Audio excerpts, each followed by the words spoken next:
CM Revanth ఇచ్చిన హామీలను నిలబెట్టుకోవాలని demand చేస్తున్నారు బీఆర్ఎస్ నేతలు. రైతులందరికీ రుణమాఫీ చేసే వరకు పోరాటం ఆగదంటున్నారు గులాబీ నేతలు. ప్రభుత్వం రైతులకు ఇచ్చిన హామీలను గాలికి వదిలేసిందని మండిపడుతున్నారు. దసరా లోపు రైతు బంధు ఇవ్వకపోతే ప్రభుత్వాన్ని వదిలిపెట్టుకోమని వార్నింగ్ ఇచ్చారు మాజీ మంత్రి హరీష్ రావు.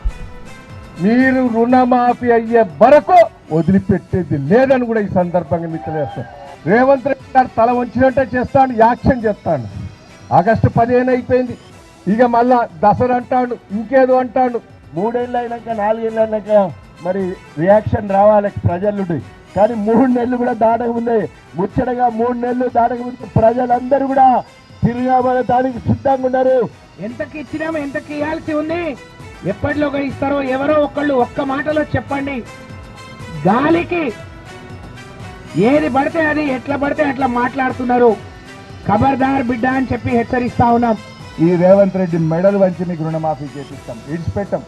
యాడికి పోతే అడ్డం పడతాం, ఎక్కడ పోతే అక్కడ నిలదీస్తాం. రైతులకు నువ్వు ఇచ్చిన మాట ప్రకారంగా ఇస్తావా ఇవ్వవా అని అడుగుతాం. అవసరమైతే దసరా పండుగ వెళ్ళినాక ఢిల్లీకి పోయి రాహుల్ గాంధీ ఇంటి ముందు కూడా ధర్నా చేస్తాం.